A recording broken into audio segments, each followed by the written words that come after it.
I'm going to briefly talk about West Ham's performance against Fulham, because you guys tune into the videos to get sort of my analysis of the game, give my opinion on it, what went wrong for West Ham, what went right. But I need to talk about Mike Dean. So this video is going to be the majority of Mike Dean. I need to get it off my chest. But let's briefly talk about West Ham's performance today, because let's be honest, it wasn't good. We come into this game off a fantastic victory against Aston Villa, fantastic victory against a difficult team who are right near us in terms of the league position in the table. They beat Arsenal today. They are a very, very decent team, but we went into this game confidence. We went to Villa Park, confidence on the ball, confidence in our pressing, confidence in our defending. Everything that we did against sort of Aston Villa breeded confidence. We done it with a swagger. Today, you know, this is sort of the negatives. Whilst it is very, very good playing the same team every single week, West Ham have got a very, very paper-thin squad. This is the negatives. We looked like we lacked energy. We looked like we lacked confidence. It was literally like we were 18th in the Premier League and Fulham were 5th. We did not play, you know, as well as we could. But credit to Fulham. I actually think Fulham are a very decent footballing side. They have got quality in terms of when they get the ball throughout the back, they play it through the middle first. They're a very good possession-style team. But when it gets into the final third and having that ruthlessness in front of goal to punish teams like today, we could have easily lost this if they had a couple of better players in the final third. And that is the reason why they will go down. They're a good team on the eye, but when it comes to in the final third and being ruthless in terms of their chances, they just can't take them. And whilst, you know, they had a lot more shots than West Ham, I can't remember Fabianski doing too much in the goal apart from diving to basically just cover his angles when it was going wide. I can't remember him doing too much. In terms of West Ham, why did it go wrong? Now, we just could not adapt to the way Fulham were playing. You know, Thomas Souček and Declan Rice were getting the run around today. You know, Ruben Loftus-Cheek was picking up pockets in between them. And Fulham found it incredibly easy just to pass through the middle third. The amount of times Thomason, who's on loan from Manchester City, and Johnson or Johansson, who plays on loan from Lyon, I think. They were just passing the ball through the middle third. And then Ruben Loftus-Cheek, you know, Lookman, who was tucking in from the right, from the left-hand side at times, were receiving the ball in the half-turn and then running directly at the Fulham defence. So Thomas Souček and Rice just couldn't handle them. They couldn't handle the movement and the passes that were being threaded through. And what this meant was that players like Ben Rama, players like Bowen, Lingard, they had to tuck in. Even Yarmolenko, when he was playing at right mid, he had to tuck in to sort of support the midfield to try and give us some kind of middle ground authority, because we weren't winning 50-50s. We weren't getting any consolidation in terms of possession. It was all Fulham. It was Fulham getting the ball at the back, boom, straight through the middle third. But then what used to happen, because our wide players were tucking in, it left spaces for players like Robinson, like Teti on the right-hand side. And Fulham were trying to get the ball out to Lookman and Robinson a hell of a lot. They are their main outlet in terms of this team. They're their main attacking outlet. This is where they do, you know, a lot of their passages of play. Their 1-2s, try and get down the left, put it in the box. And West Ham just could not adapt or find a solution to nullify Fulham's threat. But then when it actually got us on, when West Ham had the ball, when we did have a turnover possession, we just lacked the confidence. There was like, we had 11 strangers on the pitch today. There was no sort of zip passing. Everything was side to side. Fulham would try to press us, and then we tried to play the ball long. Now, Antonio, he didn't have the best of games, and it felt like today was an absolute disaster for West Ham for many reasons. We'll talk about the Souček red card and Mike Dean. But Antonio, I felt like he lost a lot of his jewels today. Lingard couldn't get into the game. You know, Ben Rama couldn't get into the game. Fulham done very well in terms of nullifying our threats. What we saw a lot against Aston Villa. 1-2 interchange passes from Lingard and Ben Rama causing Aston Villa problems. We didn't see that today. We did not see that today. West Ham's best chance come from a Declan Rice, you know, sort of cross. And there's Soufal. He anticipates it. He beats the fullback, his opposition fullback. He gets a header. He smacks it straight off the crossbar. And that's where West Ham pretty much come close in terms of scoring today. We looked very, very flat going forward. And then Antonio looks like he's got injured. Now, he pulls up. He holds his hamstring, but West Ham don't actually make the change straight away. But we know he's asked for the change because he goes like this. Fulham proceed to get a corner. And whilst Fulham put the corner in, the guy who's on loan from Man City, Thomason, I can't actually, Tosin, whatever his name is, he heads it over. Antonio was marking him. But in the sort of the replay, you can see Antonio clearly holding his hamstring like he's in kind of discomfort. He's cautious about his hamstring. Now, was he tired? We don't know, because we do have Manchester United on Tuesday. Was he tired? I'm not too sure. But if we lose him for any kind of significant amount of time, we've got Yarmolenko as our option. We've got Odebeku to possibly come in from the bench, but he wasn't on the bench today. But West Ham, if this is the case, West Ham need to go and explore a free agent signing. Diego Costa, I don't care who it is, Diego Costa, even Daniel Sturridge, we need to explore a short-term deal for the next 5 or 6 months to sort of protect us and give us another option and another body going forward, because that could be detrimental to the rest of our season. Now, let's talk about Mike Dean. Let's talk about Mike Dean, because I'm absolutely fuming, okay? I used to be a referee, for people that don't know. When I was 16 to 19 years of age, I used to do refereeing. Okay, I thoroughly enjoyed it. I was good at it.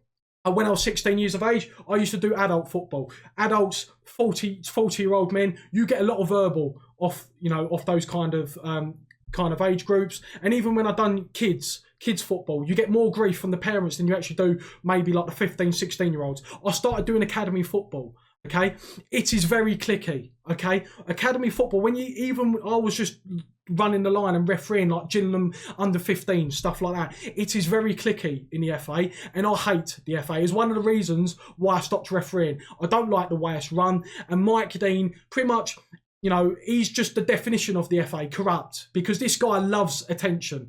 He loves to be the centre stage, and we'll talk about it, because they've spoken about a clenched fist in terms of it's a good indication whether the player meant it or he didn't.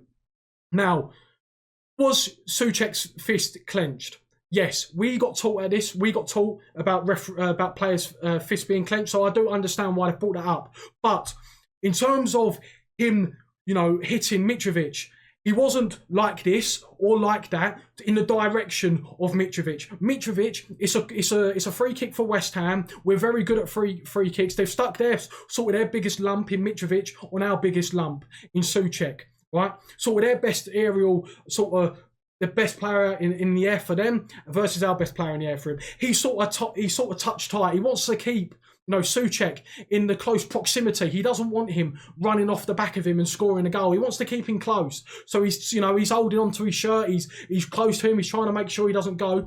And Souček is literally just gone like this. Okay, yes, his fist is clenched, but if he went like this in the direction, I'd be like, fair enough, Mike Dean, you sent him off. Well done. Okay, you got the decision right. But he's gone like this, and he's brushed him. Now, Mitrovic, the way he's acted is an absolute disgrace, because whilst he can go into Mike Dean after and be like, well, he didn't actually touch me, or he hardly brushed me, it wasn't a red card. Why are you falling to the ground in the first place? Do not fall to the ground in the first place. Make an absolute meal out of it. So therefore, you're giving the referee and VAR a decision to make, then go and plead, well, he didn't actually touch me. It's too late. You fell on the ground. Your intentions are you wanted to get him sent off. Okay? Now, VAR.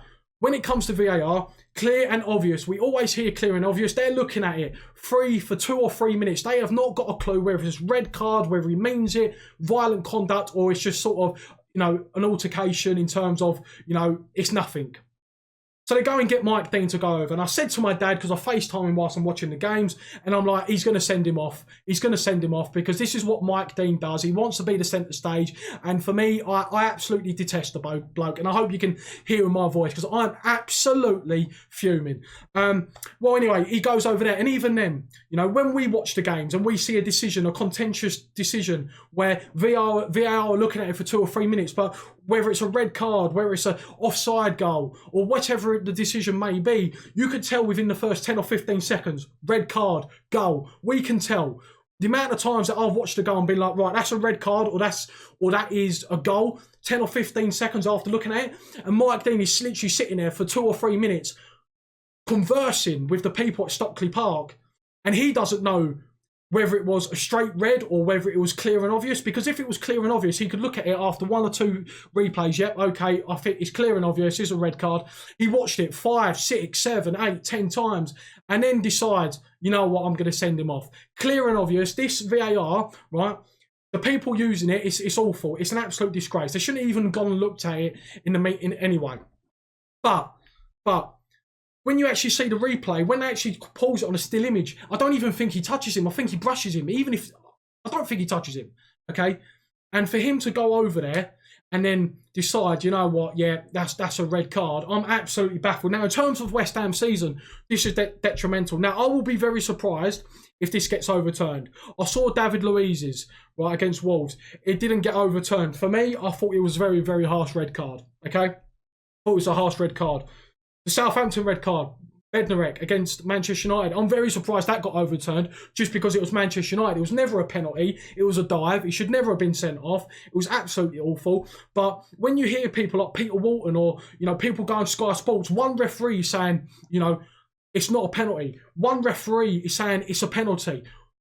It's the rules of the game. I used to be a referee. I understand how difficult it is and the pressures of being a referee, even at Sunday League level, even at academy level. So when you're playing in games that are worth multi-million pounds, when you're a referee of a playoff final and you make a decision that could impact the sort of the future of a football club, it's got a lot of pressures behind it, okay? You know, but you can't just make yourself the be-all and end-all. I understand it. I'm not going to sit here and defend him. I'm absolutely fuming. I'm absolutely fuming with Mike Dean, and it could be detrimental. I don't think it will be overturned just because it's us. You know, just because it's us, I don't think it'll be overturned. I think the clenched fist will be the reason why they won't overturn it, because it is, you know, there is an indicator as to where. That's what they use, the clenched fist as an indicator whether he meant it or not. We know Souček hasn't meant it because he's used the clenched fist and just gone like this, trying to pull his arm away to sort of get free of the situation so he can have a clear run on Mitrovic. It's awful. It's absolutely awful. I'm absolutely stunned, really. But at the same time, I'm not surprised because it's Mike Dean. Now, if we lose him for 3 games. Whether that has an impact on the FA Cup, I don't know. I couldn't tell you right now. But we will be missing him for Sheffield United and Tottenham at least. I'm presuming he will miss the FA Cup because I'm pretty sure it's 3 games going on from the next game. So he will miss the FA Cup. You know, losing 2 of our most integral players in the way we play, our build-up play from set pieces, putting the ball in the behind, putting corners in. We've got Antonio's an aerial threat. We've got Souček. That is a huge, huge part of our game if he isn't overturned and Antonio's injured for a lengthy period of time, because we know these hamstrings injuries with Antonio ain't, it's for caution, right? It's a slight tweak. He'll be fine in a couple of days. They're 2, 3, 4, 5, 6, 7, 8 week injuries with Antonio. They're never, right, he's not available for the next 2 or 3 days. You know, it's a slight knock. So if we lose Antonio or we lose Souček for the next 3 to 4 games, that could completely change the shape of our season. We could be knocked out the FA Cup. We've got Sheffield United. That'll be a hard game at home, you know? They've just won against West Brom. Their tails are up. Then we're going into fixtures against Tottenham, Manchester City, you know. We're playing we've got a lot of difficult fixtures in the next couple of months. And this huge decision with the fact that Antonio being injured could change the whole dynamic of our season. I'm absolutely fuming, guys. In the comment section down below, let me know. Put your opinion across in terms of West Ham's performance, because I don't think we've done well in terms of, you know, we looked okay defensively, but we did let chances go through. And if Fulham had a little bit more quality, they should have punished us. We didn't do much in terms of, you know, dealing with the way Fulham were playing. We didn't get a grip of what they were doing, which was literally just passing through the middle third of the pitch, getting a hold of midfielder, out left or right, overlaps, getting an overload, put the ball in the box or pull the ball back. And we just couldn't grasp it today. And let me know about Mike Dean. I'm, you know, if you're a West Ham fan watching this, I can understand, you know, you're going to share the same opinion as me, I'm pretty sure. But hit the subscribe button for more West Ham videos. I'm absolutely fuming. You know, I took 80 minutes, I said, right, I'll take the point now, because I think Fulham were piling on the pressure. We had Antonio off the field. We had Ben Rama off the field. Our front 4 was like Yarmolenko, Fredericks, Noble, and Lingard. So whilst looking at before the game, I was very disappointed if you give me a point before. I'm happy with a point now. And then I feel like the result has been overshadowed by Souček. I feel like that's the most important thing. I'm absolutely fuming, guys. Hit the subscribe button for more West Ham videos, and I'll catch you next time. See you later.